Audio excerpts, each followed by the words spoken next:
Muy buenas tardes a todos ustedes. Agradecemos su presencia a la conferencia magistral Retos del Sistema Electoral en el Futuro Inmediato, que la 63ª legislatura del Congreso del Estado Libre y Soberano de Tamaulipas, a través del Instituto de Investigaciones Parlamentarias, han organizado. Esta tarde nos honra con su presencia el diputado Carlos Alberto García González, presidente de la Junta de Coordinación Política del Congreso del Estado. Bienvenido, señor. Buenas tardes.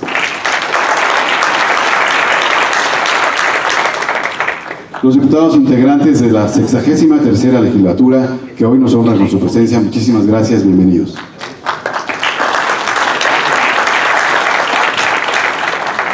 La licenciada María del Pilar Gómez Leal, titular del Instituto de Investigaciones Parlamentarias del Congreso del Estado Libre y Soberano de Tamaulipas. Bienvenido. Nuestro ponente del día de hoy, el doctor Salvador Olimpo Nava Gomar. Bienvenido. Funcionarios federales, estatales, municipales, invitados especiales, personal del Congreso, medios de comunicación, público en general. Sean bienvenidos.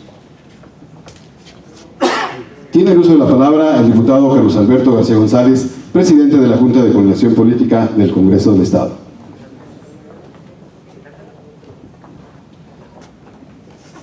Muy buenas tardes a todos. De veras, gracias por acompañarnos en otro evento que nos hace el favor el Instituto de Investigaciones Parlamentarias de coordinar. Aquí en el Congreso del Estado, doctor, y todos los presentes, estamos atentos a las necesidades sociales y hemos tenido bien a convocar al doctor Salvador Nava Gomar, a quien le damos de nuevo la bienvenida y agradecemos su presencia a este recinto, cuna de leyes para todas y para todos los tamaulipecos. Estas leyes, como ustedes bien saben, son el eje rector de nuestra soberanía, que consagra en ellas la esencia de la vida jurídica y democrática de Tamaulipas. Prueba de ello, y se lo comentaba antes de entrar a esta conferencia el doctor Nava, el miércoles pasado, 7 de junio, le hicimos sendas reformas a la ley electoral. Obviamente fue una propuesta por parte de la bancada que me toca coordinar, de Acción Nacional, pero bueno, después de pasar al Pleno sí sufrió algunas modificaciones, pero creo que en lo general tuvimos avances importantes. Como parte medular de esta conferencia, pues es promover entre los ciudadanos la importancia de todos los temas en los que estamos inmersos y que tienen en el ámbito legislativo de Tamaulipas en materia de los retos en el sistema electoral.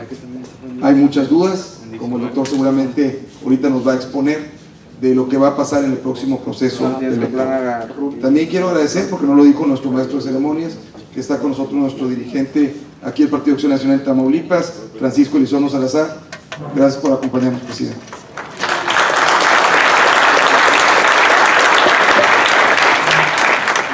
Y bueno, sin más preámbulo, estoy seguro que va a ser una conferencia magistral sumamente interesante.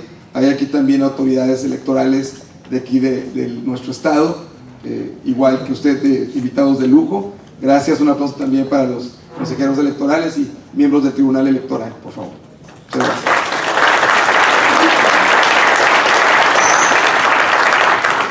Pues le cedo con mucha emoción, esa es la palabra al doctor Salvador Nava Gomar. Muchas gracias.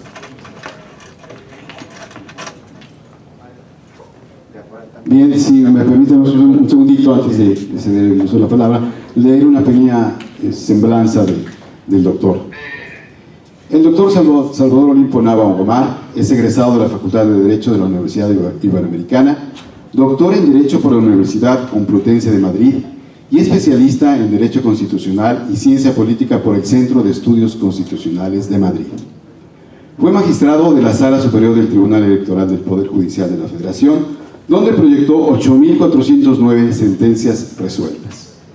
Fue director de la Escuela de Derecho de la Universidad Anáhuac México Sur, investigador del Instituto de Investigaciones Jurídicas de la UNAM, miembro del Sistema Nacional de Investigadores CONACYT, así como de la Comisión Técnica del Grupo Oaxaca, que redactó la primera Ley Federal de Transparencia y Acceso a la Información Pública Gubernamental. Participó también en la implementación de los juicios orales y en la primera iniciativa para permitir la reelección consecutiva de legisladores. Ha sido catedrático y conferencista invitado en diversas universidades de todos los estados de la República Mexicana y en más de 18 países, entre ellas la Universidad de Harvard, la Universidad Complutense de Madrid, la Universidad de Buenos Aires, ante el Pleno de la Comisión de Venecia del Consejo de Europa y en el Programa de las Naciones Unidas para el Desarrollo mediante el proyecto Buenas Prácticas para el Acceso a la Justicia Electoral y el Fomento a la Cultura de la Legalidad. Es autor también de diversos libros y publicaciones sobre temas relacionados con el derecho constitucional, derecho electoral, transparencia, acceso a la información y derecho parlamentario, entre otros. Tiene el uso de la voz el doctor. Adelante. Muchas gracias, Tizoc, y gracias por el espléndido tour al Congreso y felicidades por la biblioteca, el Pleno, es una cosa fabulosa. Muchísimas gracias, señor presidente García González, diputado. A María Pilar Omedian, muchas gracias por la invitación, señoras y señores diputados, especialmente a mi amigo el diputado Carlos de Anda, compañero de escuela. Muchísimas gracias. El país vive gravísimos momentos. De pronto parecemos locos aquí hablando de los avances, de las virtudes del sistema, cuando, no les voy a contar a ustedes, sufrimos, ¿no?, de violencia, de crimen organizado, de narcotráfico. Hay una depuración y una erosión de la imagen institucional gravísima, gravísima. Yo fui autoridad hasta hace unos meses, es decir, no lo digo de dientes para afuera, la viví, la sufrí. La imagen del presidente de la República, nuestra posición internacional, el presidente del país vecino y principalmente el desencanto de la sociedad respecto a la función pública en general. No sé si es más triste que los diputados o los policías tengan el más bajo nivel de aprobación ciudadana, porque los ciudadanos no tienen ni idea, en general, los que los reprueban, digamos, en su percepción, de lo que hacen los legisladores o de lo que hacemos quienes hemos sido funcionarios públicos. Pareciera que la foto de ustedes levantando la mano es lo que hacen cuando tienen unos espléndidos salones para deliberar, digamos, en comisión, y sabemos qué es lo que hacen, y cuando tienen un cuarto de máquinas tan importante como el Instituto de Estudios Parlamentarios, o gente tan conocedora del tema y tan ocupada en estas labores.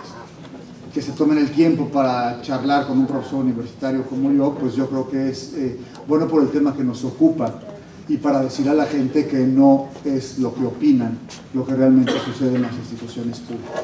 Si bien es cierto que hay datos alarmantes, también lo es que tenemos una progresión institucional, normativa y funcional que ya quisieran muchos otros países, y que hoy nuestro país es uno muy distinto al de hace 10, 20, 30, 40 años, y podemos seguir hacia atrás. Lo que es verdad es que la democracia constitucional presenta una crisis en todo el orden.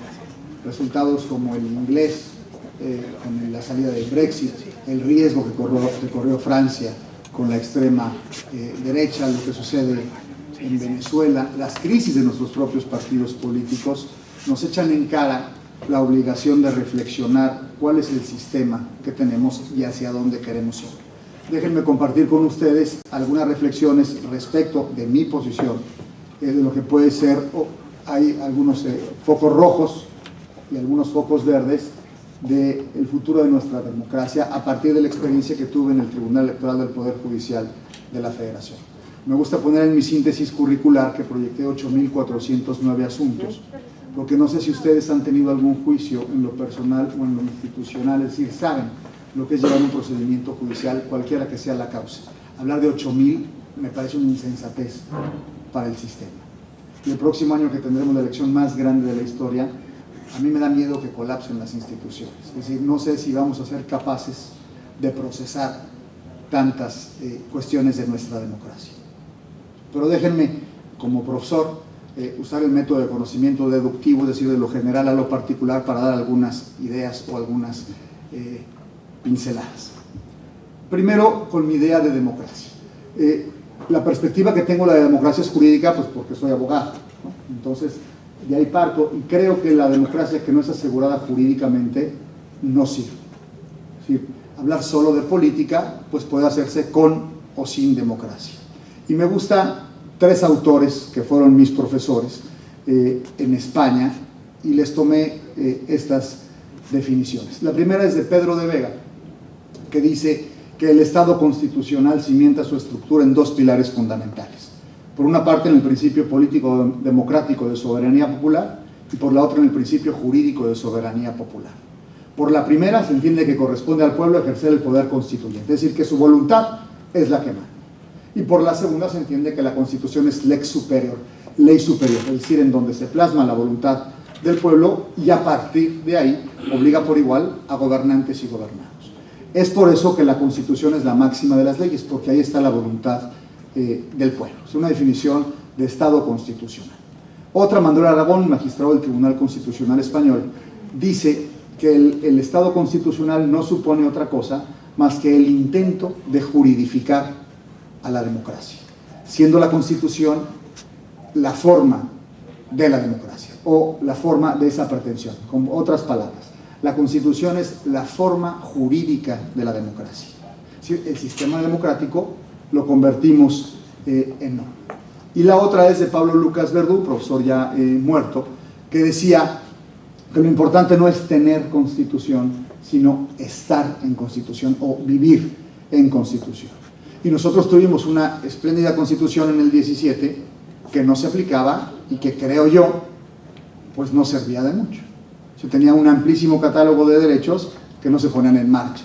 Tener eso y nada, pues quién sabe si sea la misma cosa. Teníamos un régimen cuasi dictatorial, una dictadura de partido, como ustedes lo quieran definir, ¿no? Pero es decir, no había alternancia y no sé si podíamos decirnos que éramos un sistema democrático.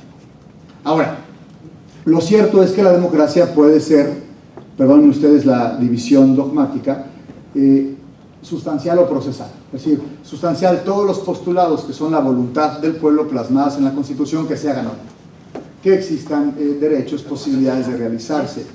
Los americanos lo dicen muy bien, es decir, toda la maquinaria estatal está o debe estar destinada a la felicidad del pueblo. Esto no es de Maduro o de Chávez, esto está en la sentencia del juez Marshall en Estados Unidos. Y para eso están los servidores públicos, es decir, para garantizar un mayor bienestar.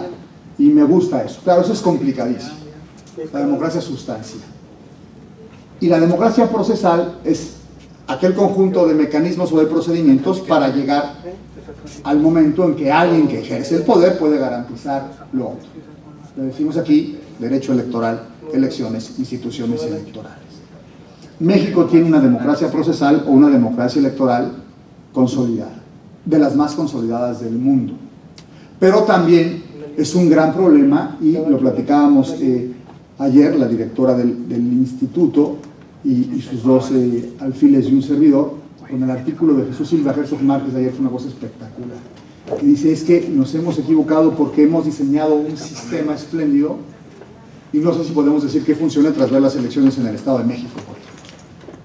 Por eso les digo que a veces parecemos locos. Yo les puedo hablar aquí de las virtudes del sistema electoral, que en verdad las tiene, y luego vemos las quejas de lo que dicen los partidos que perdieron en otras elecciones, y dicen, bueno, ¿qué es lo que está pasando? Cada quien que saque sus conclusiones.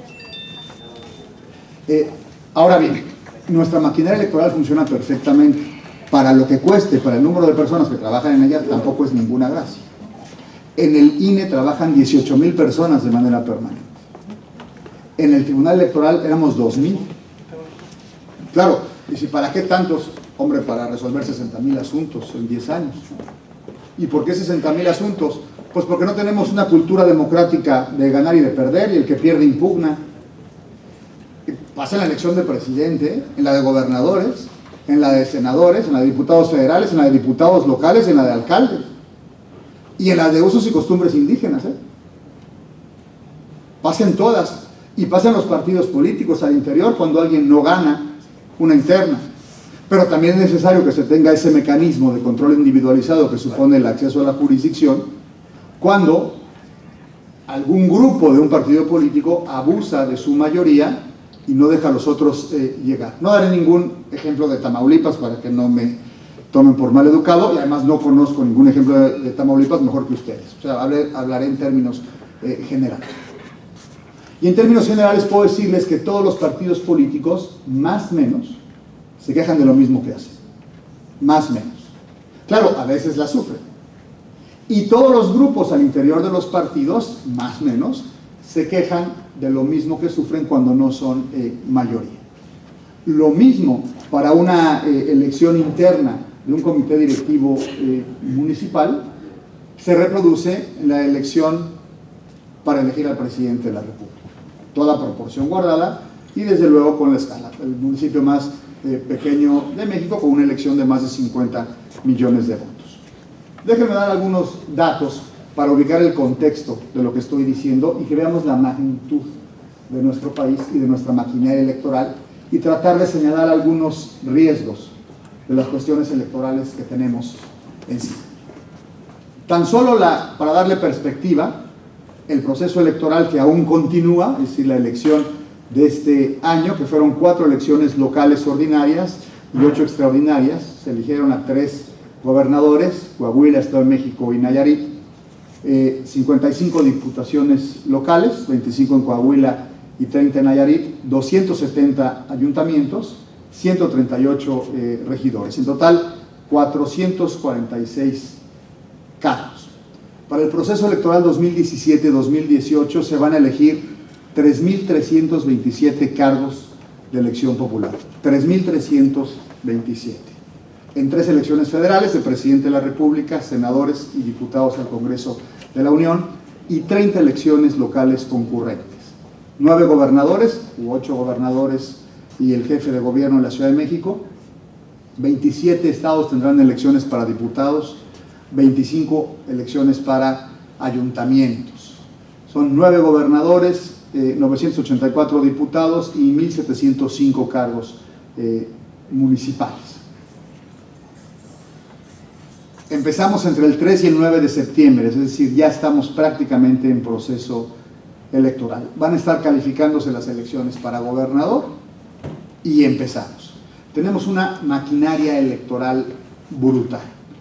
No sé si nuestros partidos políticos son caja de resonancia ideológica que llevan sus propuestas representando a la ciudadanía o maquinarias electorales. Son las dos cosas, ¿no? Cuando uno los ve contendiendo, pues son maquinarias electorales casi perfectas, ¿no? A ver quién tiene el bulldozer más potente. Pareciera que no sirven para nada, dicen los ciudadanos, nada más votos, gastan, spots, debates, huecos, que no le interesa a la ciudadanía. Pero no es cierto, cuando uno viene a lugares como estos, ve que son cajas de resonancia ideológica en donde sus líderes parlamentarios y los integrantes de las fracciones se sientan, debaten, discuten, escuchan, ceden y logran acuerdos, felicidades, como el acuerdo que tuvieron al principio de esta legislatura para ir a varios puntos importantes legislativos. Ahí funcionan como cajas de resonancia ideológica y dan vida o rescatan, digamos, al viejo sistema representativo en el que la gente no cree. Aquí y en otros países, o sea, tampoco nos sintamos tan solos. Les doy algunos datos. En la lista nominal de electores para el próximo periodo electoral, proceso electoral, hay 87.9 millones de personas. La lista nominal de electores, personas que podemos votar. 87.9. Se van a instalar 154.885 casillas. Más de 1.2 millones de ciudadanos estarán o estaremos en las casillas. Se van a fiscalizar 7.000, es un estimado, 298 informes de campaña. Habrá 48.522.242 spots o espacios asignados en radio y televisión. Y 2.808 canales de radio y televisión serán monitoreados de manera permanente. Es una locura. Piensen ustedes en la programación de un canal 24 horas, el que ustedes quieran, no lo ven, multiplíquenlo por 2.808. Creo que el reto cuantitativo de entrada de lo que viene, pues pareciera que nos puede rebasar. Es decir, se acerca una ola que nunca hemos tenido al mismo tiempo. No sé, lo digo con respeto y solo lo pongo en la mesa, si fue una idea acertada emparejar los calendarios electorales generando estos números. Claro que el incentivo de tener elecciones todo el tiempo rompía las posibilidades de acuerdo. Y esto es normal, los partidos se polarizan en sus propias perspectivas cuando tienen de cara, ¿no?, a la ciudadanía para enfrentarse a las urnas. Es verdad que comenzando una gestión o no teniendo tan cercana la elección, pueden transar en el sentido democrático del término, o deliberar, o negociar, o ceder con la misma intensidad que como lo harían si mañana fueran a las urnas. Además de que teníamos otras dinámicas que complicaban, digamos, el diálogo o la deliberación democrática. Reformamos las normas electorales con muchísima frecuencia y por lo menos antes se generaba un efecto cascada que desde mi perspectiva era completamente contrario al federalismo. Es decir, se legislaba en el centro o a nivel nacional y se reproducían en los estados. Lo mismo ocurrió con la legislación electoral, la de derechos humanos, transparencia, ahora anticorrupción, claro, con mandatos generales. Hablaba con el consejero jurídico del Ejecutivo y decíamos, bueno, ¿cómo vemos a las leyes generales? ¿Son pertinentes o no? Lo que es cierto es que redimensionan el sistema de fuentes de tal perspectiva que uno se pregunta desde las entidades federativas si va bien nuestro sistema federal.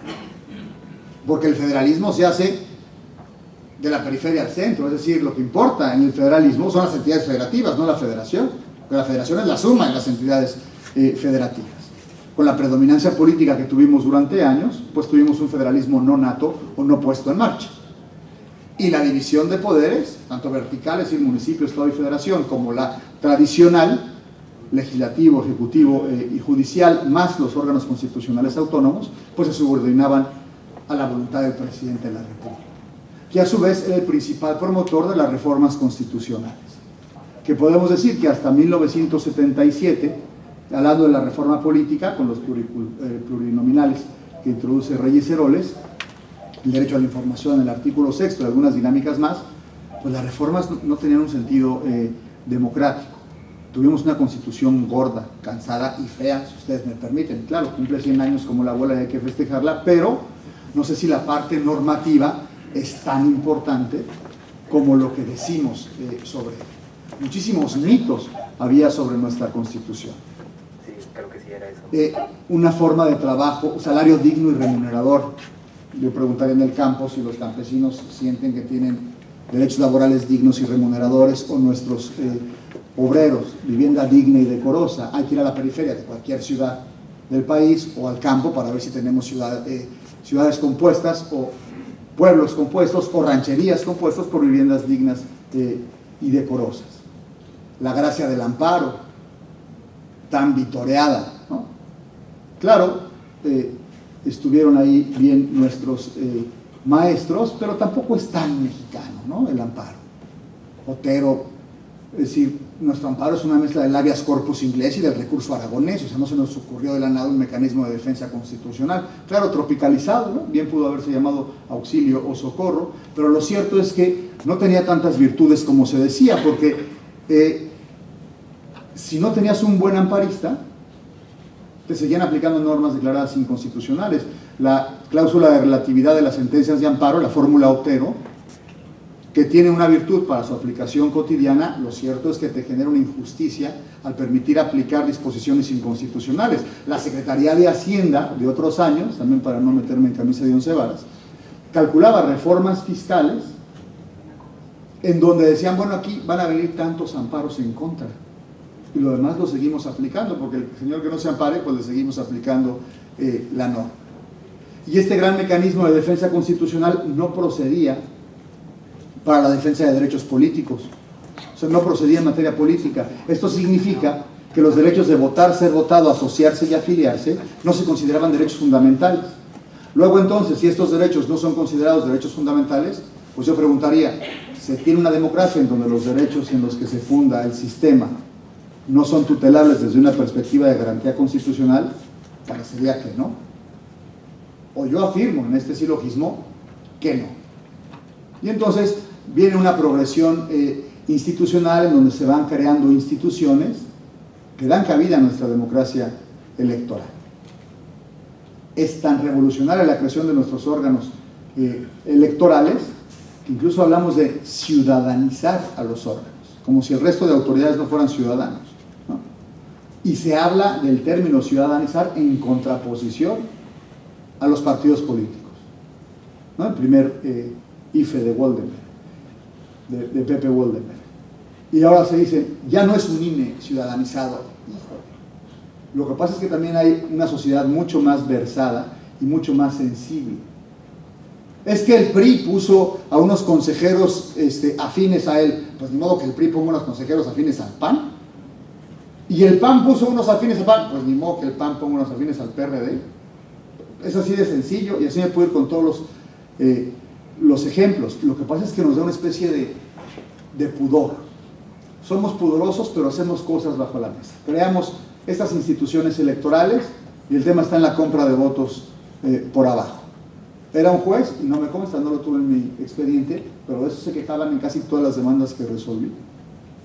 El problema es que no tenía yo los elementos para anular la elección, pero también se van sofisticando o perdiendo pudor en las medidas y en las maquinarias, digamos, de las elecciones, y pareciera que es más burdo y más evidente algunas cosas que ya no debieran de suceder.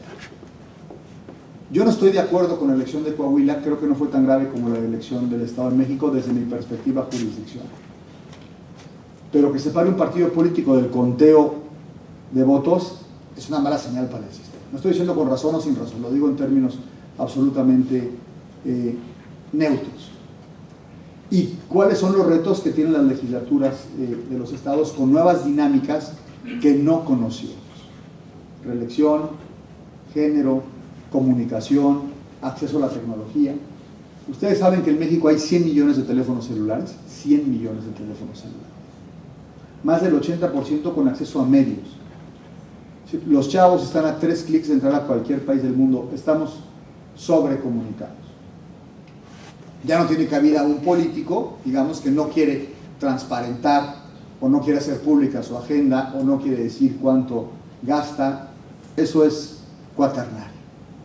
La dinámica del gobierno abierto, la idea del presidente Obama en el 2009, creo que tiene que ser la medida que tiene que regir la acción pública cualquiera que esta sea. Que es transparencia por parte de las autoridades, que aquí lo hay, lo digo con mucho gusto, yo no ando diciendo cosas al azar, procuro no hacerlas. Participación ciudadana y uso de las tecnologías. De ida y vuelta y uso de la tecnología. Tenemos que estar ahí. Ahora, no sé, estos edificios que hemos construido con tanta reforma electoral, que han sido a su vez sesiones por otras negociaciones, lo platicábamos también a la hora de la comida, sean tan positivas o no. Yo no sé si vale la pena, por ejemplo, tener ese ejército de contadores en la autoridad electoral en fiscalización, porque pareciera que el punto está en la guerra de facturas que entregan los candidatos y los partidos de lo que se gastaron en campaña, cuando pareciera que todo el mundo se gasta más en la campaña. Me comentaban algunos abogados electorales, en corto, que cobran casi todo en efectivo. Le digo, es hasta peligroso, ¿y qué haces con efectivo? O sea, me dice, es que normalmente los honorarios del abogado son mayores que el tope de gastos de campaña que tiene el candidato. O sea, con la pura estrategia jurídica, sin litigio, ya se rebasaría. ¿Para qué lo tenemos así? Claro, el financiamiento público es una barbaridad, ¿no? Serán más de 20,000 millones de pesos lo que cueste el próximo proceso electoral. Quizás abrir un sistema de fiscalización para ver de dónde vienen los recursos, no tanto el monto, ¿no? Y la otra cosa con la que la gente parece no estar muy contenta es con la conformación de los órganos electorales. Me refiero a la manera en que se nombran. Por tratar de evitar injerencia de los gobernadores, se modificó la manera de componer a los institutos estatales electorales y a los tribunales estatales electorales. Y entonces hay que decir, sí, muy bien, para que no se meta el gobernador influyendo en el Congreso, políticamente hablando, hablo de una dinámica deliberativa normal en cualquier democracia, para que no se meta a incidir en el Congreso en el nombramiento de los órganos electorales, claro, porque pareciera que pues lleva ventaja quien tiene mayoría, pero todos tienen mayoría una vez u otra. Ese no es el punto, pero bueno, evitemos eso y que los nombre el INE. Y ahora los gobernadores pues, van a cabildear al INE. Y tenemos a 11 consejeros decidiendo lo que para mí debería estar decidiendo un Congreso. Eso pienso yo. Si partimos del sistema representativo, es decir, si la representación de la población de Tamaulipas está principalmente en esta Cámara de Diputados, ¿por qué en Viaducto Tlalpan y Periférico en la Ciudad de México se va a ver si doña Chuchita es mejor que don Chuchito para integrar el OPLE de Tamaulipas? Y si las funciones de Tamaulipas deben de hacerse o decidirse desde un escritorio en la Ciudad de México. Yo creo que no, a mí no me gusta el rollo, a mí. A los legisladores que la aprobaron, sí, incluyendo las legislaturas de los estados en su momento, no esta, hay que decir. Sí, porque responsables pues, fueron todos. Quitar al Tribunal Electoral de los estados del Poder Judicial local, yo no le veo ningún propósito. Creo que se pierden garantías de inamovilidad, de permanencia, de servicio y de carrera judicial, que a su vez son garantía de certeza y de seguridad jurídica para el justiciable. No estoy hablando de los derechos laborales o de las prerrogativas de los jueces, sino de lo que recibe el ciudadano por tener a esos jueces, de los derechos que puede realizar el ciudadano frente a esos jueces. Hay estados, no es el caso, en donde los tribunales han estado meses sin presupuesto, sin instalaciones, en donde no tenías como ciudadano, como partido político, como político con un derecho político electoral vulnerado, a dónde ir a poner una demanda. Porque parecía que no eran muy afines a quienes ejercían el presupuesto. Tampoco voy a hablar en concreto porque los amigos de Mérida se ofenderían conmigo, ¿no? Pero eso fue lo que sucedió. Y en este ir y venir de normas,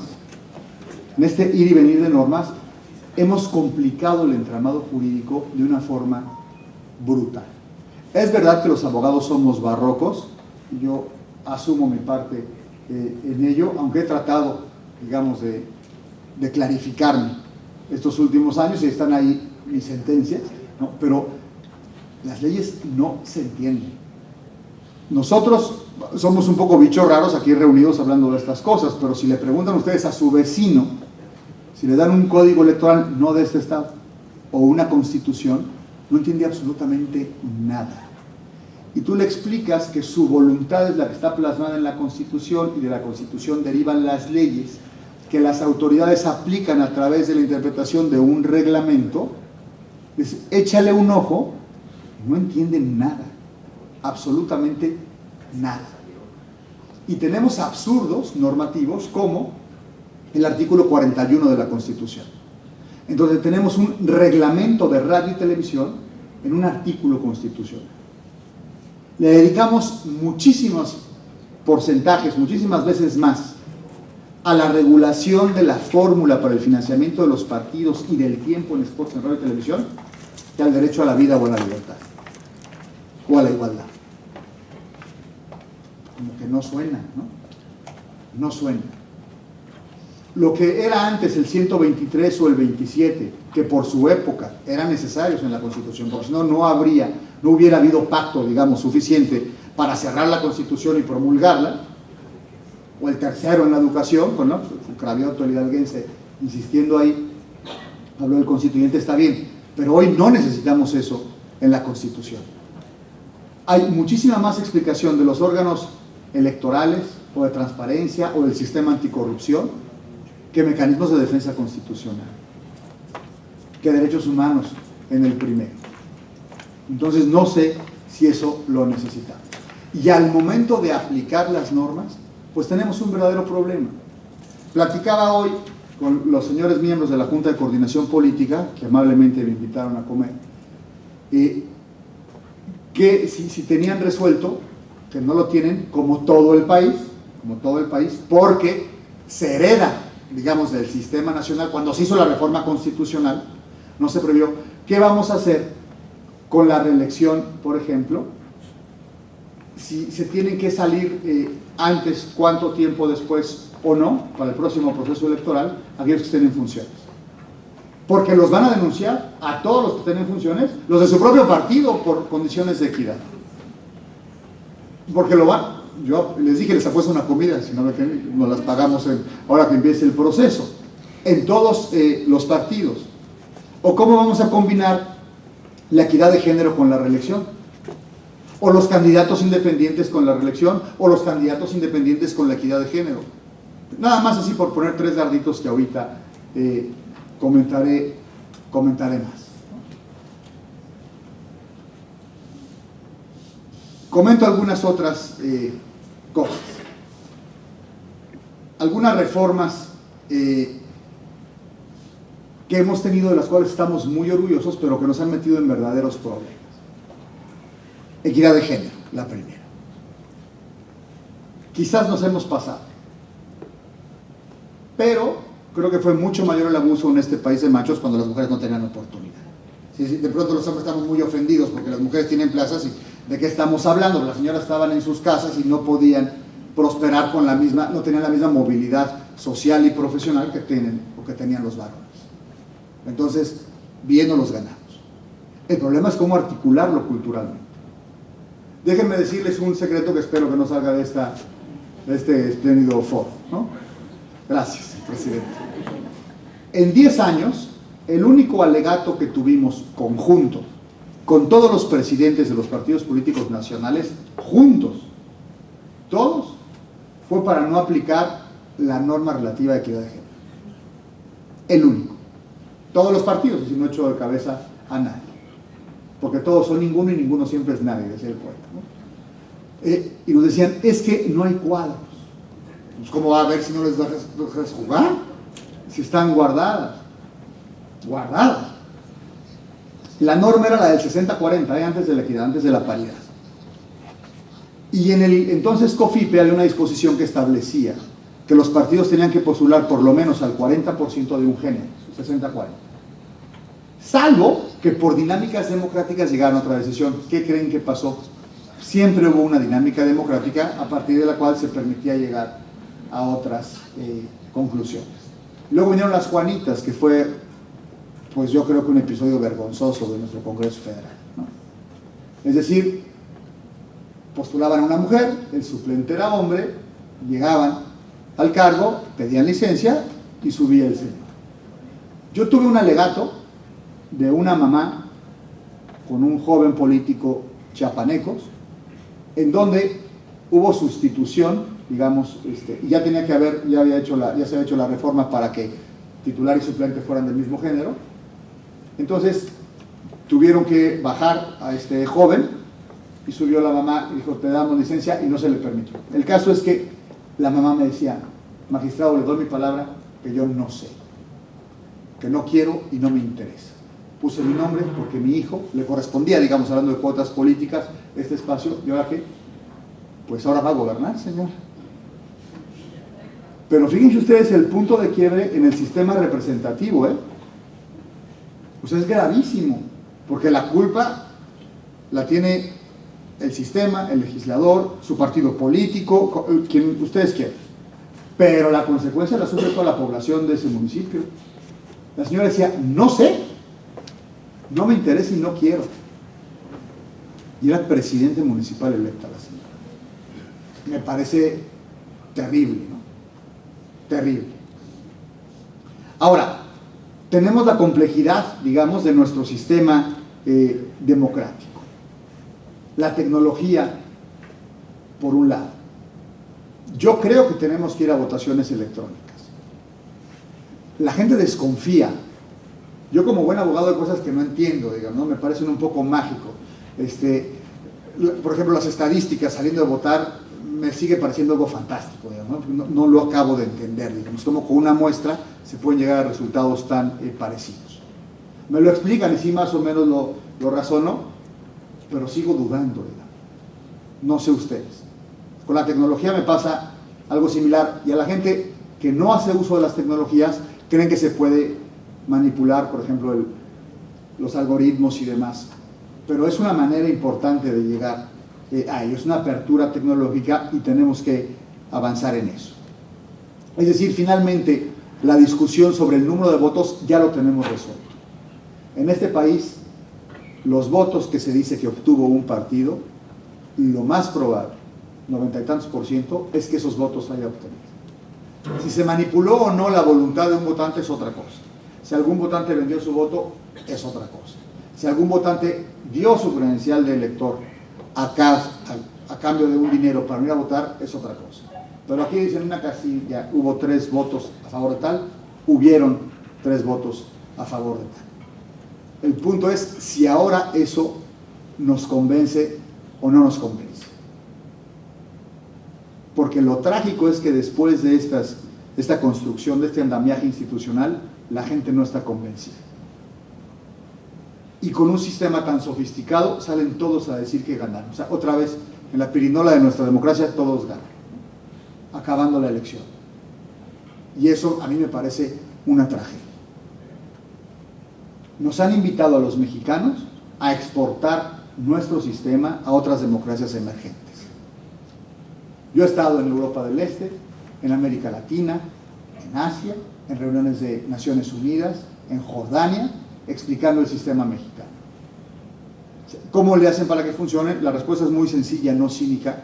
¿Cuánto le quieres invertir? Si tú construyes una institución como los OPLES, como el INE, como el Tribunal Local de aquí, como el Tribunal Local Federal, se puede establecer.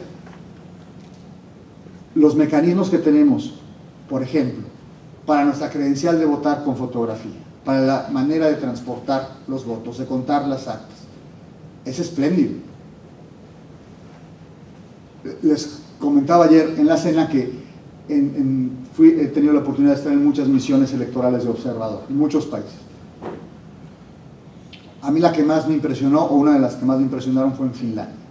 Y tuve una alta reunión de Estado con el ministro del Interior de Finlandia. Lo tuve 40 minutos para mí. Me dijo, ¿en qué le puedo servir? ¿Qué dudas tiene, magistrado? Le dije, ¿cómo es el sistema de impugnación de la elección presidencial? Me contestó, no tenemos. Le dije, ¿cómo que no tienen? No, no tenemos. Y si alguien no está de acuerdo, me dijo, aquí todos estamos de acuerdo. Dije, bueno, pero si alguien tiene duda del resultado, me dice, no, cuando eso sucede en alguna mesa, en alguna casilla, se vuelven a contar los votos y se queman. ¿Cómo es en México? Digo, mire usted. O sea, es decir, 300 distritos, escritos de protesta, se puede impugnar el distrito, la junta del conteo, Se podía votar en Finlandia desde un mes antes por correo, si tú lo quieres. O sea, digamos que el día de la votación es el último día en que se puede votar, se hace in situ. Y te dan una hojita, una copia fotostática en donde pones tu clave, digamos, de elector, que es ciego, ¿no? Es decir, es anónimo, si tú lo apuntas nadie sabe que eres tú, y lo mandas por correo, pero hagan de cuenta que es una copia fotostática. Y yo le dije, oiga, me da mucha pena, pero esto lo puede falsificar cualquiera, ¿no? Y me dijo, pero ¿quién querría votar en lugar de otra persona? Fue la respuesta del ministro del Interior. ¿Usted por qué querría votar en lugar? ¿Cómo se identifican en México? Nuestra credencial para votar es una cosa impresionante, no hablando de tecnología. En el banco no te aceptan la licencia para identificarte, tienes que llevar el INE, ¿no? ¿Y de qué nos sirve tener el INE si algunos partidos las compran, todos más o menos en distintos lugares? Y recuerdo no hablar de Tamaulipas. Pues el chiste no está en el INE, digamos, creo que es un tema de cultura democrática y de exceso de dinero. Yo soy de la idea que si se reduce el presupuesto a los partidos políticos, esa es una de las medidas que pueden funcionar, pues es mucho más fácil ver quién excede los montos. Pero con estos montos, si mandan a hacer 20,000 camisetas y solo te reportan 5,000, no tienes manera de verlo. Y si de las 20,000 consiguieron un financiamiento por debajo del agua para 40,000, pero solo hicieron 20,000, pues reportan 5,000, hacen 20 y se clavan 20. Eso suele pasar. Eso suele pasar. Yo tenía una labor muy ingrata, ¿no? La del juez. O sea, el juez hace un trabajo con el que no está de acuerdo la mitad de los que vienen a la jurisdicción, pues el que pierde el juicio. Y los abogados dicen, ¿se vendió el juez? ¿Se vendió? Ya lo tengo amarrado, ya hablé con los magistrados, dame. Se vendió, nos fregaron, compadre, ¿no? Nos las hicieron. Y la lana en la bolsa del abogado. Y el cabildeo postelectoral es una cosa tristísima. Y si ustedes lo multiplican por el número de juicios, ¿y de qué sirve que una autoridad local se venda si después va una que la revisa? Y como ya saben eso culturalmente, pues todos están de acuerdo en pagar un abogado para esta, para la siguiente instancia, para el otro y para la última apelación. En cualquier materia sucede. Es una falta de civilidad, digamos, y de apego a las propias normas. Esto genera desinterés en la ciudadanía. El número de dinero o de pesos, ¿no? El número de spots no atrae a la ciudadanía. Yo no sé sus hijos o sus sobrinos cómo ven la televisión, pero si pueden ya no ven la televisión, ven Netflix o estas cadenas. Y si están viendo la televisión abierta porque ven un partido de fútbol o ven una novela o lo que ustedes quieran, pues le cambian los anuncios. Y no sé si cuando están escuchando la radio creemos que se paran a oír los anuncios de los partidos. Yo los escucho como por interés profesional, ¿no? O sea, me gusta escucharlos, pero no sirve, ¿no? Yo tengo un precedente, fui ponente de un spot que había aquí en Tamaulipas, es un poco de los pocos ejemplos tamauliperos, que sería una especie de Transformers, en donde se aplastaban, o sea, destruyamos al enemigo, y una cosa brutal. Yo soy un liberal, digamos, respecto de la libertad de expresión, pero era muy violento, ¿no? La representación de dos muñequitos, eran coches o camiones, hacen robots y se mataban, ¿no? Se aplastaban. Pero eso ya, es decir, la gente no los ve. Y sin embargo vamos a tener 50 millones de spots. ¿Saben lo que cuesta eso en tiempo, aire, en radio y televisión? ¿Es necesaria para nuestra democracia? Además, un partido le tira con todo al otro, el otro le responde y al mismo tiempo, antes de responder, está demandando, está denunciando. En un monstruo institucional, que es el híbrido que tiene el INE con el Tribunal Electoral para cuestiones de radio y televisión, de medios de comunicación, en donde sustancia el INE y si ve que hay elementos, pasa para sentencia al tribunal. Eso no existe en ninguna materia en ningún país del mundo, no sirve para nada, para nada. Y es muy complicado en términos institucionales y de proceso ciudadano, lo vamos complicando. Y lo que ocurre es que pide el partido en automático medidas cautelares. Y de pronto están 7 señores en la sala superior en donde estaba yo, viendo en un disco o escuchando en un disco un spot de 2 partidos en un municipio de este lado de la frontera o del sureste en el que no tengo ni idea del contexto, y a ojo de buen cubero me tengo que convertir en censor para ver si eso viola o no los derechos del otro, y con una mentalidad, al menos la mía, no todos mis compañeros eran así, pero para eso es un colegio, ninguna es mejor que otra, liberal en cuanto a libertad de expresión. Por mí que se digan y que hagan, son más que mayores, ¿no?, de edad los partidos políticos. Claro, hay pocas cosas que no se pueden decir, no puedes imputarle un crimen a alguien. Si este señor es narcotraficante, si no lo es, pues no lo puedes hacer. Si se puede hablar de corrupción, tenemos un tratado asignado para eso, un tratado internacional en la lucha contra la corrupción para hablar sobre corrupción, es sano. Pero ahora resulta que todos son corruptos menos uno, ¿no? O sea, yo le digo corruptos a todos, que nadie me diga, a mí me refiero, digamos, a la relación deliberativa que hay en nuestra democracia electoral. Y entonces, ¿qué vamos a hacer cuando tengamos 3,000, casi 3,500 candidatos? Y para 3,500 candidatos por 8 partidos políticos nacionales, por el número de partidos locales que haya, más el número de candidatos independientes que haya para todos los cargos, o sea, van a ser decenas de miles por spots. Yo quiero ver a una autoridad, una sola, o sea, es nada más una, la que va a definir si se otorgan medidas cautelares o no para parar el spot. Pero el partido al mismo tiempo, lo que les dije, presenta la denuncia de medidas cautelares y manda a hacer el siguiente spot, con la dificultad de que el INE no puede subirla antes de 48 o 72 horas, porque para procesar 50 millones de spots no es que sea incompetente la autoridad, es que no hay manera de subirlo, no lo pueden hacer las televisoras. Las televisoras vinieron con nosotros, que ya lo de las televisoras, no de estaciones de radio, porque tienen muchísimo más despliegue tecnológico y posibilidades, para decirnos que no estaban en posibilidades de cumplir con la norma electoral para transmitir los spots en esa velocidad, porque el acuerdo, el reglamento que hizo el INE para desarrollar, para darle contenido, digamos, a la reforma electoral, pues pone unos tiempos en donde los partidos no podían hacerlo. Decía, es que hay algunos lugares en donde no llega vía satélite. O sea, hay que llevar, digamos, físicamente el contenido de los spots, algunas radiodifusoras, algunas televisoras. ¿Cómo le hacemos si además lo van a bajar mañana o pasado mañana cuando impugnen? Yo creo que no hay manera de procesar. Y esto nos lleva a la reflexión de si es tan sana o no la judicialización de la política. Yo comencé diciéndoles que mi definición de democracia, o a la que me sumo, es aquella que se asegura jurídicamente, porque creo en eso, porque creo en principio de legalidad, en el debido proceso, en el derecho que tienen todos para oponer sus contradictorios, para ofrecer sus pruebas, y todos igual, con los mismos plazos y las mismas posibilidades. Pero decenas de miles de candidatos, con una sola autoridad nacional, con esta poca cultura que hay para aceptar el fallo del tribunal local, se va a ir impugnando, se va a complicar. Se va a complicar. La cantidad y dimensión de nuestras elecciones exige profesionalismo, pero nos hemos puesto a ver en el profesionalismo de las autoridades, que creo que lo tenemos. Nos falta el profesionalismo de algunos actores políticos, hay muchísimos políticos profesionales, también en todos los partidos, y de ciudadanos profesionales. El ciudadano dice, los diputados, los magistrados, el líder sindical, el policía, la gente no sabe en qué distrito electoral vive. No sabe quiénes son sus diputados, los digo con mucho respeto. Ni sus diputados federales, ni sus senadores.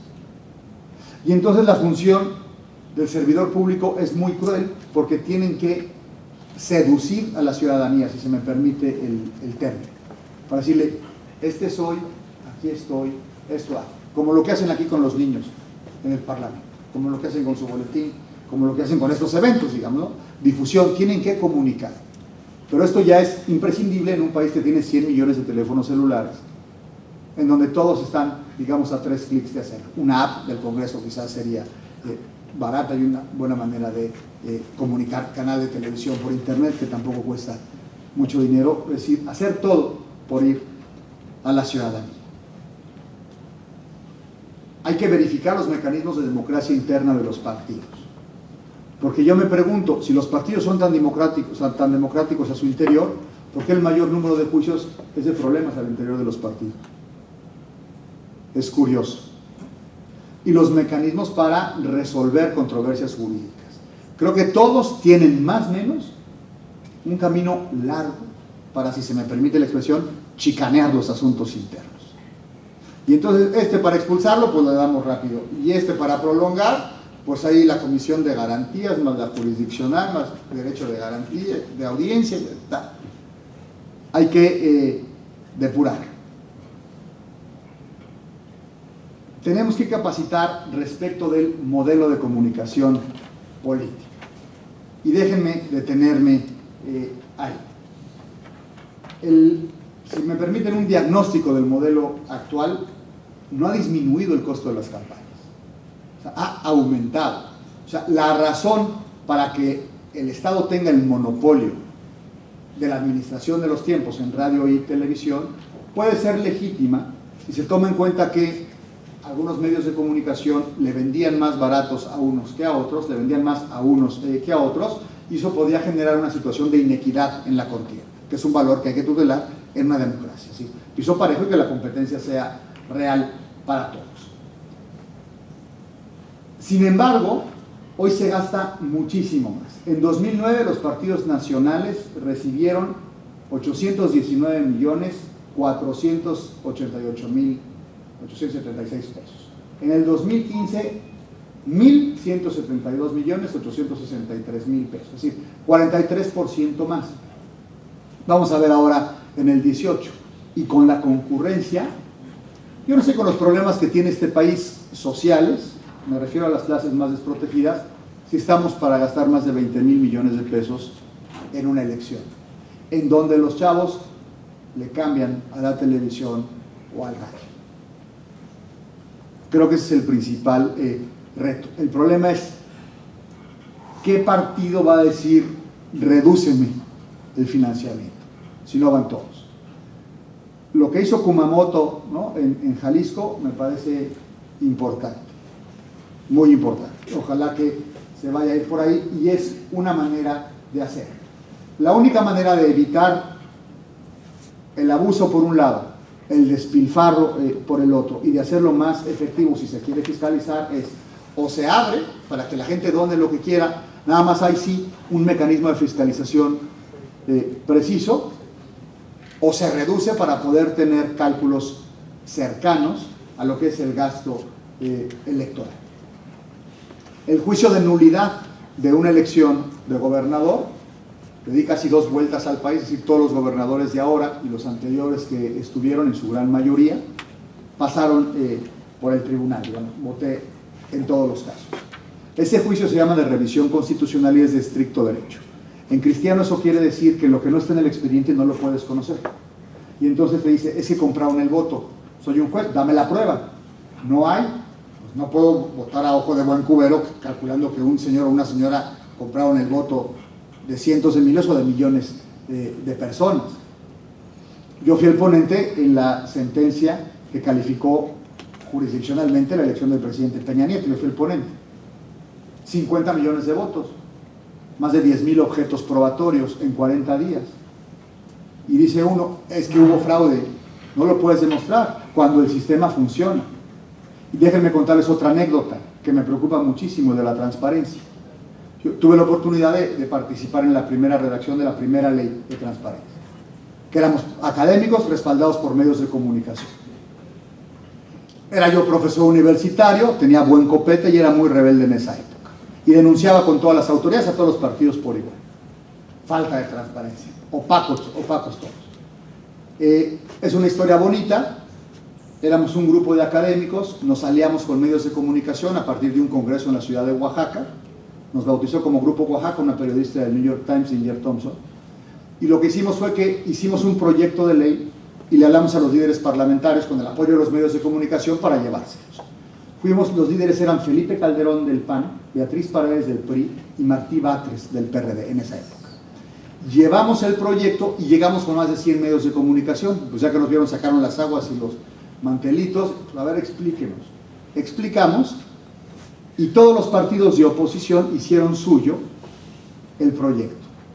El presidente Fox había mandado otra iniciativa que se hizo en la Secretaría de la Función Pública con Pancho Barrio, y para nosotros era muy tímido ese proyecto, pues, profesores aguerridos jóvenes, ¿no? Era sensato, digamos, progresivo y demás, porque en un país criptocrático como era México, de pronto abrir todo es muy complicado, no puedes gestionar la información. El caso es que se firma como proyecto esa iniciativa, y cuando el secretario de Gobernación, Krill, le habla a los líderes parlamentarios para consensuar las dos posturas, los grupos de oposición dicen sí, pero que se sienten ellos a negociar, nosotros, ¿no? El grupo Oaxaca. Y el resultado fue la primera ley federal. Y luego vinieron las leyes de los estados, y México se abrió, digamos, tuvo un proceso de apertura informativa importante.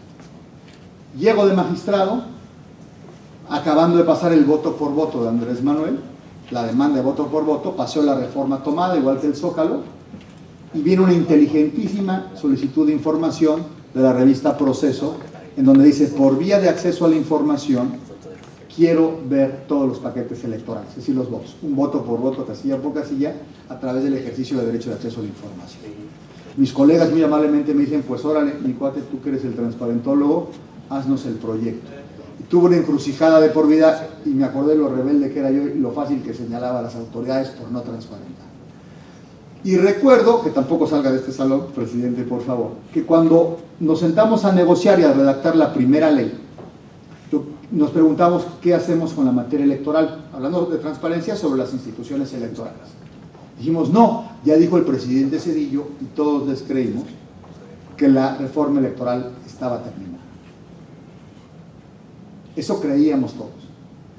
Pero siguieron elecciones muy competidas, muy cuestionadas, no por el modelo, no por el sistema ni las normas, sino por los participantes. Y después de las tomas de posesiones, había concesiones y se iba reformando progresivamente el modelo electoral hasta convertirlo en el monstruo que tenemos con esos laberintos y esos nudos tan terribles.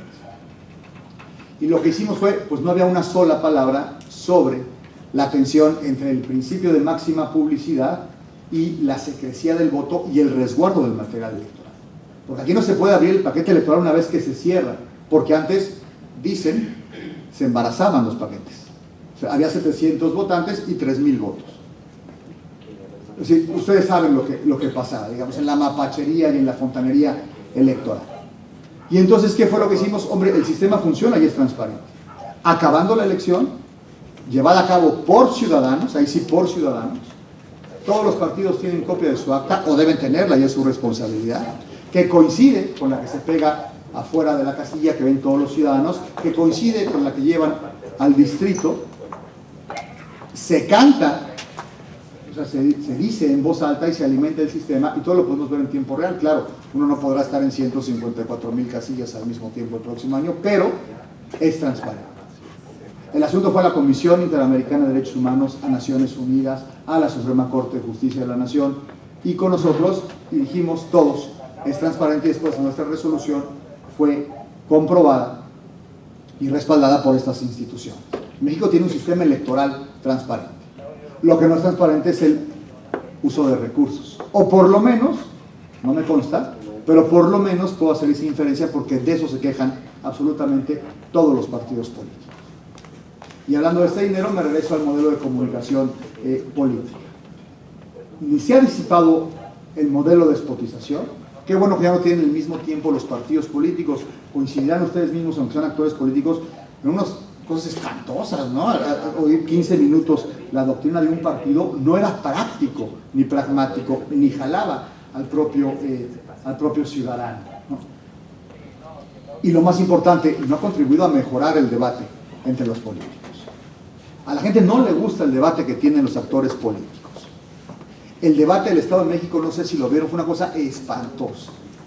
O sea, es decir, aburrida, acartonada, leyendo cifras. El debate que tuvieron los presidentes de los partidos políticos después de las elecciones en televisión abierta, con excepción de Andrés Manuel López Obrador, que hay que decir que es raro que no vaya, como demócrata lo digo y en términos neutrales y hablando de pluralidad, hombre, ya sacando todos sus cartelitos y demás, la gente está cansada de eso. El modelo está agotado y tenemos que, creo, lo digo con mucho respeto, pensar la política desde otra perspectiva. Los estudios estadísticos que hay respecto de los spots generan más desconfianza al ciudadano en el sistema democrático. ¿Sí? A más spots, más hartazgo y más democracia. Es una cosa impresionante. Esto son datos del propio INE. Y ya ha incrementado la guerra sucia entre los partidos. Yo les repito, soy un liberal y me gusta que se den y que se denuncien y que se señalen y que se prueben. Esa es la, digamos, la deliberación democrática. Yo que soy gobierno o mayoría, lo hago muy bien. Yo que soy minoría u oposición, lo haces muy mal y pueblo, si me votan, lo haría mejor. Y entonces a partir de ahí, en temas concretos se van dando. Está bien, pero pareciera que nuestro discurso, nuestro debate deliberativo no va por ahí. Por lo menos el que se ve en los spots. Y además de todo, para concluir este tema, es un modelo violatorio de derechos humanos, porque viola libertad de expresión y libertad de comercio. Ahora resulta que nadie puede comprar un tiempo en radio y televisión en pleno siglo XXI para hablar de política. Y el resultado es, dicen, y hemos resuelto algunas cosas así, dicen que se compran tiempos por debajo del agua. Y entonces en un noticiero se dan noticias muy positivas de uno y muy negativas del otro, sistemáticamente. Uno de los agravios de López Obrador, en la sentencia que redacté, por eso lo hago, fue esta cadena de periódicos, la del Sol, es la más grande de México, me saca siempre hosco y obscuro, decía la demanda, y al candidato Peña Nieto, sonriente, bien peinado, vestido, sonriente. Pues sí, era cierto, pero a mí no me parece correcto que un juez tenga que decir, pues multo a este periódico porque siempre saca a un señor hosco y al otro siempre sonriente. El problema es el sistema, el entramado jurídico que hace que un juez tenga que revisar eso. Hay algunos casos en donde sí es evidente. El jefe gobierno del entonces Distrito Federal haciendo galletitas en un programa para señoras, 1 hora al aire, digamos, ¿no? Con un rating. Hay que ver, pero no me parece correcto. Y además estamos matando a la política, la estamos matando, porque resulta que los señores diputados no pueden poner un desplegado en el periódico para ver qué es lo que hace su bancada parlamentaria, o un spot que hacen mucho y todas lo hacen, porque sería promoción de la personalidad de cada uno de los integrantes, y violaría el artículo 134 de la Constitución. Y solo se pueden promocionar unos días antes de su informe anual, porque ya hubo quien empezó a hacer los semestrales o mensuales y demás, tuvimos que decir en la sala superior, no, es un fraude a la ley. Un informe anual, unos días antes y unos días después. Y entonces, ¿cuándo se entera la gente de la discusión que tienen los políticos? ¿De qué sirve, pensaría yo, toda la deliberación que tienen en esta Cámara para discutir sus distintas posturas, si no pueden salir y platicarlas? Porque dicen, estás violando la Constitución. Yo creo que esa restricción es violatoria de derechos, aunque esté en la Constitución. El derecho es el derecho, esté o no en la Constitución. Si la Constitución lo restringe, pues tenemos una norma constitucional inconstitucional, ¿no? Los abogados me entenderán. Y eso me parece una paradoja. Sobre la reelección. Son preguntas concretas que me hicieron en un foro de expertos, en una reunión de magistrados de todo el continente que tuve en Manaus, en Brasil. En un escenario de redistritación, que es muy común, aquí tenían 8 distritos, ahora tienen 9, ¿no? En un escenario de redistritación, la reelección del diputado para el mismo distrito por el cual fue puesto, digamos, en la elección anterior, ¿cabe o no cabe? ¿Qué hacer cuando se parte un distrito por cuál va a ir? Esa es una de las preguntas. La respuesta podría ser, pues la parte de los nuevos distritos o, digamos, los distritos que partieron el original, que tenga más población. Lo que pasa es que políticamente esto es complicadísimo, porque hay grupos en todos los partidos que tienen más presencia en un lugar de un distrito o en otro, o en un distrito que en otro. Esto complica muchísimo. Y también se puede complicar, o puede tener la atención, con el grupo político de la propia funcionaria que se quiera reelegir o del propio funcionario que se quiera reelegir. Algo que ocurre en todos los partidos y no está previsto en nuestra legislación.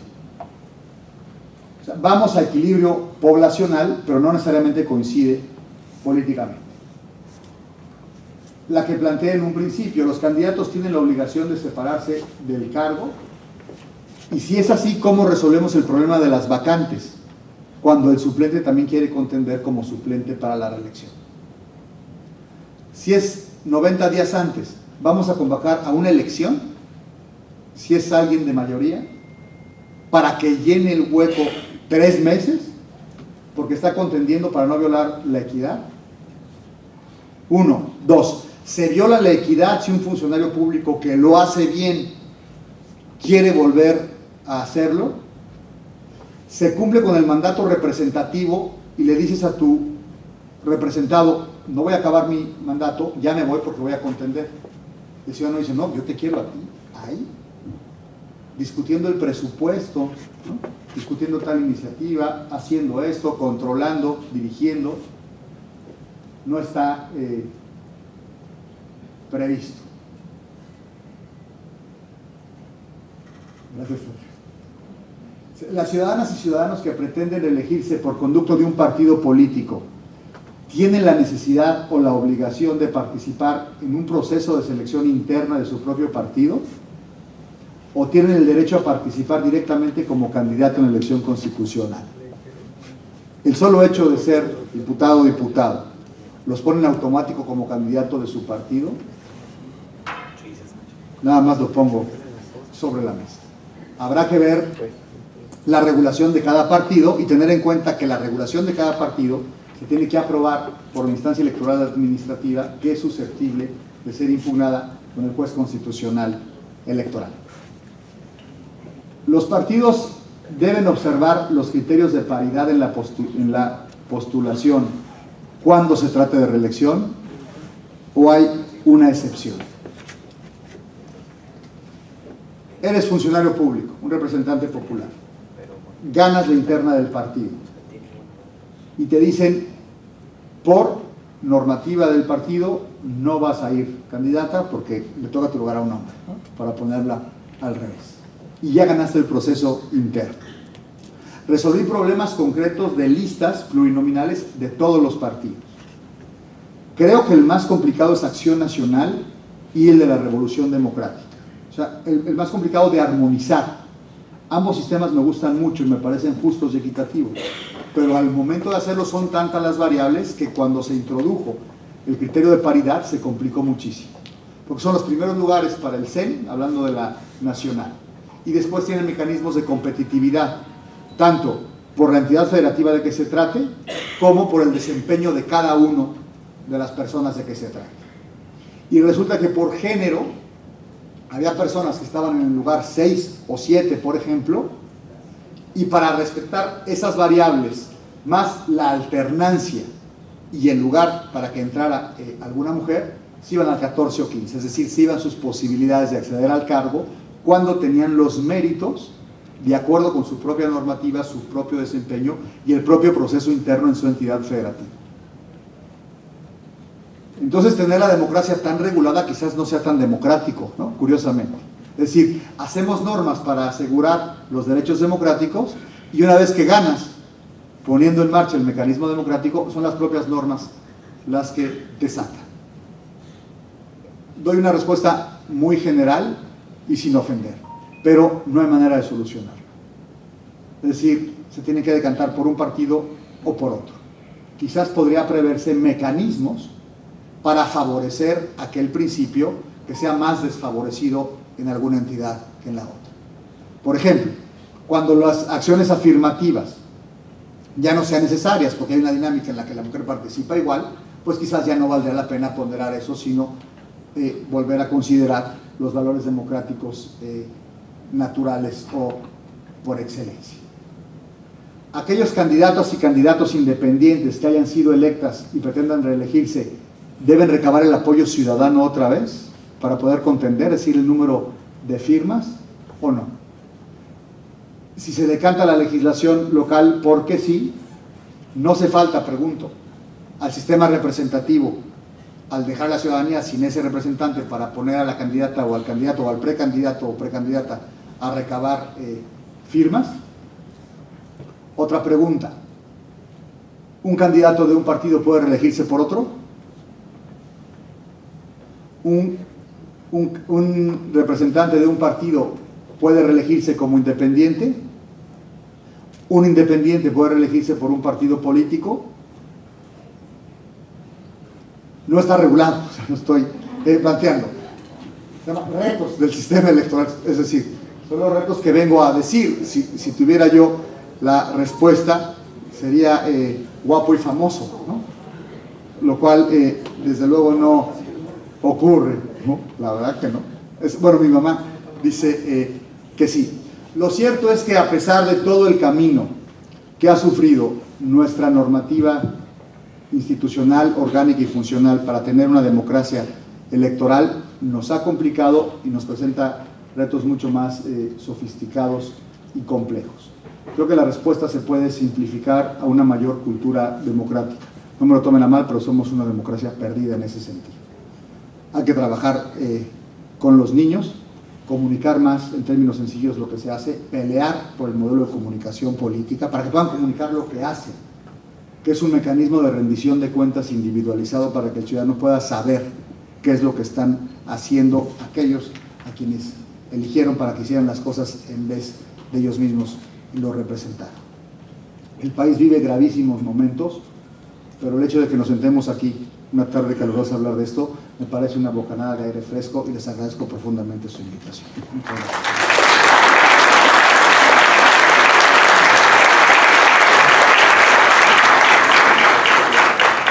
Muchas gracias, doctor Salvador Nava. Bien, iniciamos la sesión de preguntas y respuestas. Va a haber unos micrófonos en los pasillos y les solicitamos atentamente, iniciando su pregunta, den su nombre y la dependencia o institución de donde viven.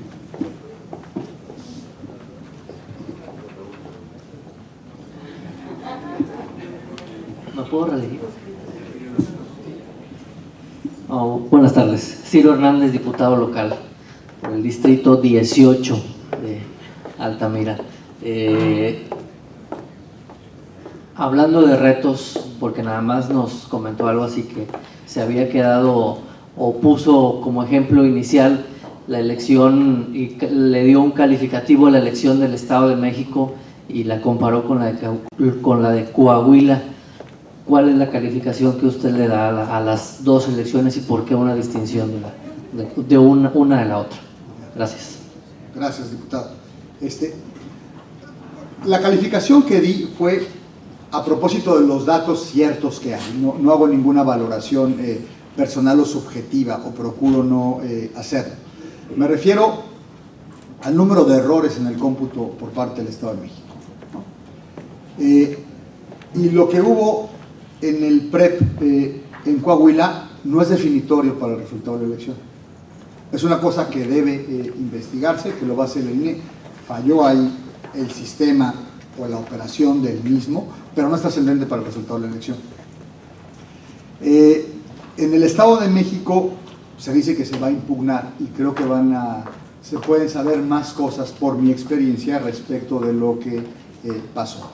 Ahora, las acusaciones que hay en el Estado de México, por ejemplo, respecto del gasto en recursos, es mucho mayor que lo que hay en Coahuila, de lo que leo en la prensa, no sé, ni me consta ninguno de los dos, y habrá mecanismos fiscalizadores que no llegarán a la verdad absoluta de lo que se gasta en una campaña, eso lo sabemos todos, aunque nadie lo puede probar,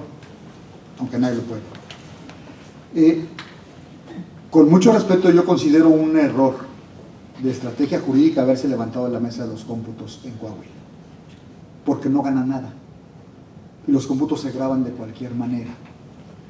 Puede ser una estrategia política, pero a mí sí no me gustan y no creo en las estrategias políticas para una impugnación jurídica. Fui juez de lo político 10 años, 8.409 asuntos hice. Tenía muchísimos alegatos de políticos que no me convencían. Me decía, es que usted no sabe, magistrado, la necesidad que tiene mi municipio de un cambio y las barbaridades que hace. Decía, no quiero ser grosero, pero no es un elemento para decidir. Quizá me gusta su proyecto, yo nunca dije eso, ¿no? En un alegato, pero quizás votaría por esa persona, pero lo que tengo que resolver es lo que está en el expediente y cómo me hacen valer los agravios. Entonces, a mí no me gustan las estrategias políticas para definir jurídicamente. Creo que en el Estado de México todos los partidos incurrieron en eso. Eso de que todos se declaren ganadores como una estrategia mediática para conseguir esa adhesión nos regresa. La verdad es que nos regresa. Y en Coahuila esa es la diferencia. Ahora, por las acusaciones de todos los partidos, pareciera que fue más grave la del Estado de México. Las acusaciones que he oído en Coahuila me parecen más genéricas y vagas, lugares comunes. Es decir, los Moreira, lo de siempre, saquemos, no las volvieron a hacer, pero datos duros no he visto. Y yo sí creo en las instituciones electorales, es decir, estoy seguro que se van a ver los votos. No se inflan, no se inflan. Ustedes diputados, lo saben muy bien, es decir, lo que hay en el paquete electoral es lo que llega, y si tienen las actas, como dicen que las tienen, no habrá problema entonces, porque se van a confrontar y ahí está el resultado. Y la manera de probar la violación a las normas de otro es muy difícil y muy triste en nuestro país. O sea, no dudo que pasen, y me hago cargo de lo que dicen y le creo a todos, pero no se podían demostrar. Yo solo pude votar en contra de 2 elecciones de gobernador, teniendo la fuerte o la firme creencia de que había elementos para anular otras, pero no tenía elementos. Yo no puedo salir del debido proceso, porque me hacen juicio político, además estoy para eso, o estaba para eso, ¿no? La de Colima porque se adecuó a la norma, fue un error del secretario de Desarrollo Social, sí saben bien cómo estuvo ese asunto, o algunos dicen que lo hizo adrede, no lo sé, pero se adecuó el tipo a la norma y Colima tiene esa disposición. Y la de Aguascalientes, no esta, yo fui el ponente de la anterior, esa no, la anterior, la de Orozco, porque hombre, metieron al candidato 3 veces a la cárcel, a Martín Orozco, ¿no? Violaron amparos, yo dije, yo no puedo avalar eso, aunque no tengamos elementos. Solo González Oropés y yo la votamos en contra. Con las demás, con coraje y con impotencia, no se podía votar en contra. Entonces, un elemento para repetir lo que dije de Coahuila, como levantarse de la mesa, no me parece apegado al sistema que tanto nos ha costado construir. Gracias. Doctor, buenas tardes. Eddie Zaguirre Treviño. Primero, felicitarle por su extraordinaria conferencia. La verdad es que ha proporcionado muy atinadas reflexiones. En segundo lugar, felicitar a los organizadores por el tino académico de invitarle. Y mi pregunta es, a partir de las elecciones y ya los cerrados los resultados, he visto al menos 10 analistas políticos que escriben en diversos medios de comunicación, unos con tinte jurídico, político, hablando de la segunda vuelta. Dicen, en el Estado de México, 20 de cada 120 personas votaron por el ganador. En Coahuila, 4 de cada 10 votaron por el ganador.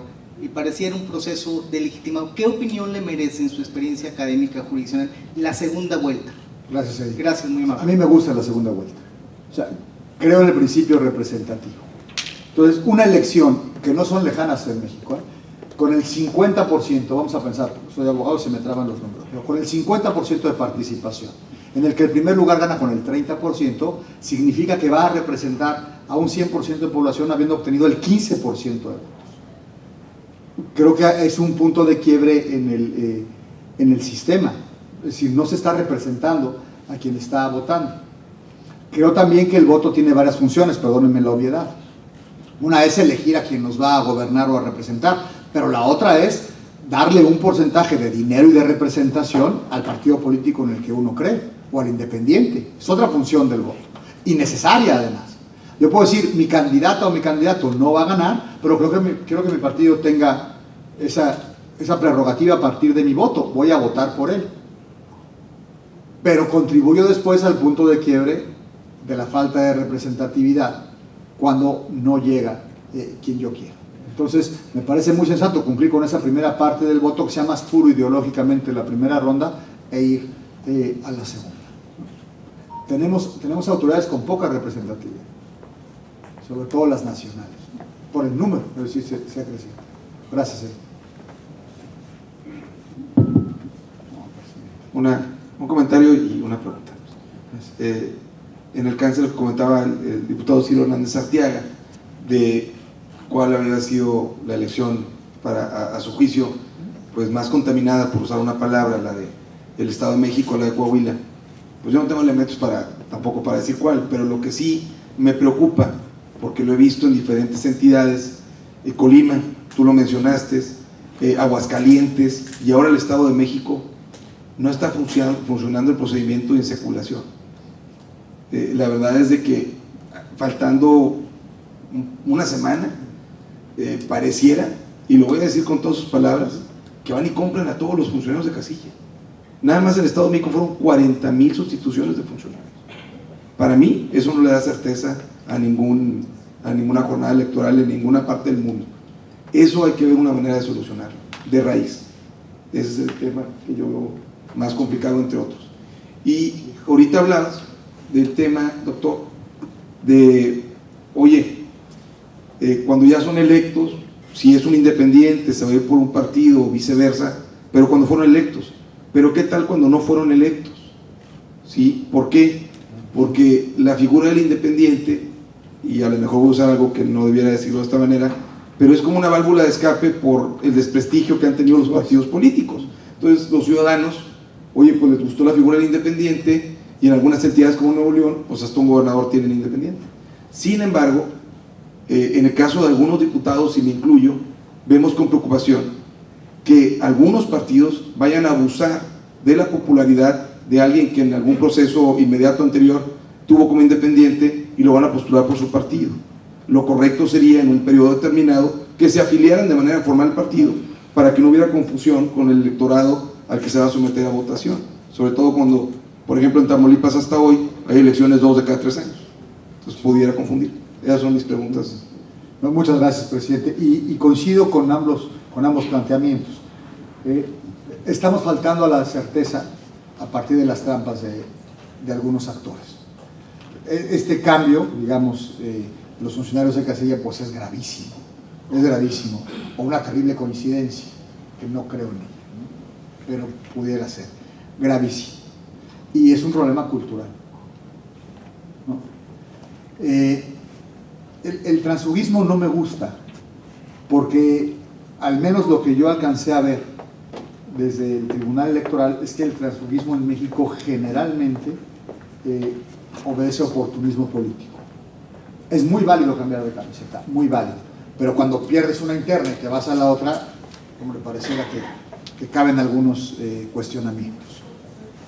Y lo mismo sucede con los independientes son muy válidos, o sea, es absolutamente entendible que alguien no coincida con ninguno de los postulados ideológicos de algún partido y debe de ir por la vía independiente, y qué bueno que se le dio esa oportunidad al votante, no al independiente. Pero cuando nace de un proceso no logrado por parte de una persona, pues creo que se tergiversa la propia ideología. Yo creo en los partidos políticos, en el modelo de los partidos. Creo que son necesarios y que son un vehículo para aglutinar las distintas posturas sobre la vida, ¿no? La cosmovisión de la ciudadanía. Son imprescindibles. Lo que pasa es que habría que preguntarse cuál es el punto de quiebre o de falla para que la gente se vaya por otros lados. Llama la atención, por ejemplo, en las ideologías, hay muchos estudios al respecto, la coincidencia entre muchos partidos políticos, ¿no? En algunos postulados. Entonces, creo que los partidos tienen un trabajo importante que hacer ahora que se van a espaciar los calendarios electorales para trabajar con la base, que eso es lo más importante, ¿no? Gracias por los comentarios, presidente. Doctor, ¿cómo creen en las instituciones si en el pasado proceso en el Estado de México Luis Miranda, que iba a votar, no estaba en el listado nominal por el rasurado de padrones que se da a todos nos ha pasado, ¿no? Digo, yo he llevado a cabo muchas contiendas electorales y de repente me dice el ciudadano, no aparezco en el listado nominal, y de repente vemos y no está ahí, pero estaba en otra sección, casilla, ¿sí? En la contigua 1, en la extraordinaria.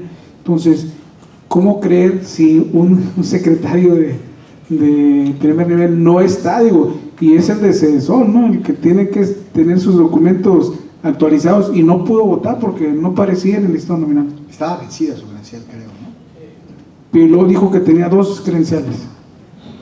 Entonces, es un funcionario de primer nivel, ¿no? Creo, con mucho respeto para el señor Miranda, que fue responsabilidad propia, ¿eh? Pero nos ha pasado en todos los municipios, ¿eh? Hay margen de error, Sí. pero creo que son los menos, la verdad. No sé cuál sea su impresión. O sea, es decir, no creo que la constante sea la falla de seccionamiento, de credencialización, de localización. Sí hay varios. Y los ves en las casillas especiales, ¿no? Sí. Que te las abarrotan las casillas especiales a través de un disco donde hay un padrón y al final el que votó en otra casilla viene y vota en ese especial, ¿no? Yo lo veo por el número de juicios sobre credencialización, la verdad que tiende a la baja. Y ahora, un padrón con 89 millones de personas, si vemos quiénes tienen ese problema, la verdad creo que es menor. No sé su experiencia política y si en algún lugar en particular, pero creo que ahí sí es muy loable lo que hace el instituto y creo que tiene un buen funcionamiento. Esa es mi opinión. Tampoco soy un experto en el tema, digamos, ¿no? Pero muchas gracias. Doctor, bueno, me encantó su exposición, lo escuché desde que usted estaba como magistrado y bueno, sigue siendo muy pertinente y puntual en todo lo que expone. Mi comentario y a la vez pregunta para ver si nos puede ilustrar es sobre lo que mencionaba respecto a la paridad versus reelección y respecto del apoyo ciudadano de los candidatos independientes. ¿Por qué los equiparo? Porque desde mi punto de vista, ambas cuestiones, me refiero al apoyo ciudadano en el caso de los candidatos independientes y a la paridad en el caso de la reelección, desde mi punto de vista muy personal, sí, es que es un requisito más, sí, que quienes pretendan contender, ya sea por la vía independiente o por la vía de partido, y deseen ejercer esa posibilidad de volver a contender, deben de cumplir con el resto de los requisitos. Es decir, no porque exista precisamente esta, ¿cómo le podemos llamar? Esta eliminación de una restricción o una posibilidad. Desde mi punto de vista, a ver si me explico, porque se me hace que me estoy haciendo bolas. La reelección es una posibilidad, Sí. y la paridad es un principio constitucional. Así es. Y el apoyo ciudadano es un requisito legal, Sí. también. Entonces, desde mi punto de vista, no debería de haber ni siquiera esta disyuntiva entre cuestionar si el candidato independiente tiene que volver a salir por el apoyo ciudadano, o si se va a supeditar la reelección ante el principio de paridad, si estamos hablando de un requisito versus una posibilidad. Okay. Ese sería mi primer planteamiento. Y respondiendo a uno de los cuestionamientos que hacía de candidatos independientes, la ley local dice que no se pueden reelegir aquí los independientes por un partido político, nuestra legislación local. Gracias. ¿Cómo se llama? ¿Perdón? ¿Cómo se llama? María de los Ángeles, Gracias, consejera María de los electoral. Ángeles. Gracias. Es muy inteligente el planteamiento y ambas preguntas.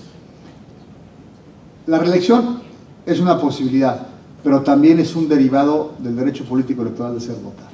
Es decir, implica el ejercicio de un derecho político. Sería la única acotación que haría al principio. Yo creo que en una ponderación de derechos debe de regir la paridad sobre la posibilidad. Eso creo yo. Alguien podría interpretar otra cosa en una ponderación y no significa que sea correcto, ni lo que haga otra persona, ni lo que haga yo, sobre todo por nuestro status quo, Quizás cuando haya más participación de la mujer, ya no importaría si hubiera 60-40 de un género o de otro. Hoy creo que si no tenemos esta cuña, vamos a regresar a lo que teníamos antes, una cuestión práctica.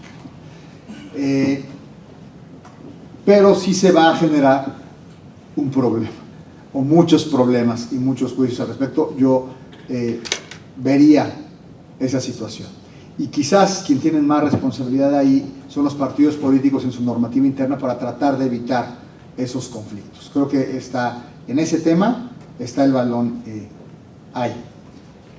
Y qué bueno que Tamaulipas lo tenga regulado.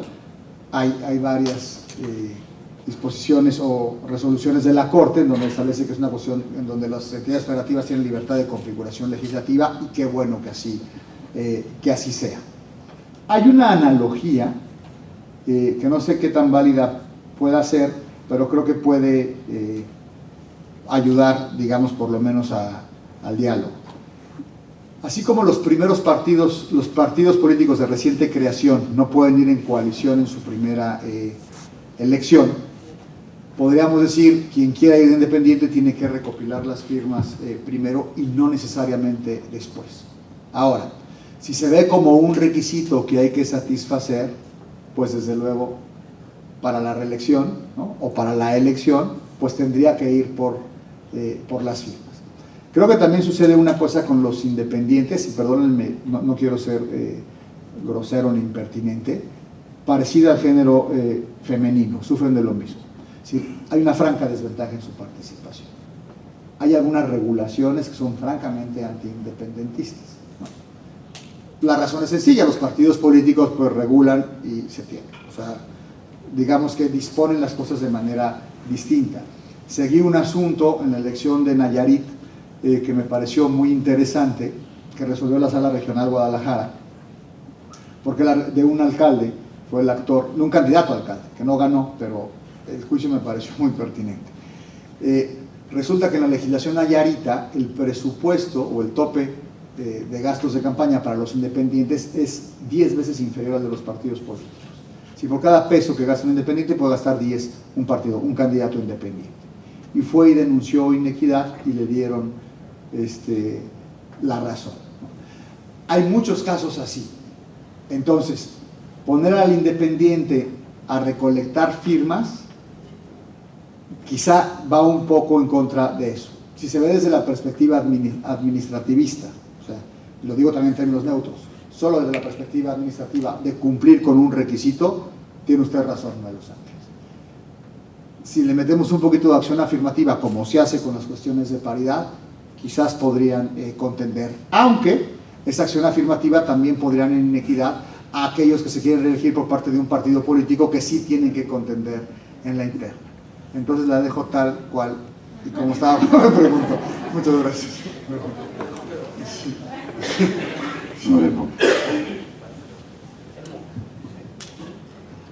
Magistrado, buenas tardes. Eduardo Leos, del Tribunal de Tamaulipas. Estoy prácticamente de acuerdo en lo que maneja, en el sentido de que uno de los problemas, de los retos del sistema electoral, y creo que en general el reto del país y gobierno, es un problema de comunicación entre ciudadanos, entre partidos, de todos. Y sí creo que el modelo de comunicación política se crea en base a antecedentes para hacer más equitativa la democracia, pero se llevó al extremo justamente de que por proteger la democracia se creó un sistema, un modelo antidemocrático. El planteamiento es cuál sería la propuesta o qué cosas podríamos cambiarle al modelo, qué cosas inmediatamente le podríamos cambiar al modelo de comunicación política para hacerlo más democrático y al mismo tiempo más participativo. Una de dos: cerrar medios electrónicos como ocurre en varios países. O sea, no hay televisión, no hay radio, más que muy pocos espacios equitativos por sorteo. Hay algunos países en donde hasta las paredes las renta el Estado, se dividen en el número de partidos o de candidatos e incluso el espacio, y en un volado dicen quién va primero, segundo, tercero, cuarto, para las paredes. Entonces, ¿cerramos todo o abrimos todo? A mí como liberal me gusta más abrir, pero no hay ninguna manera intermedio para hacerlo más eficiente. Me da muchísima pena, pero me temo que el piloto no tendrá ningún reparo en despegar sin su servidor y tengo que estar en la Ciudad de México mañana a primera hora. Bien, muy bueno. Aplauso.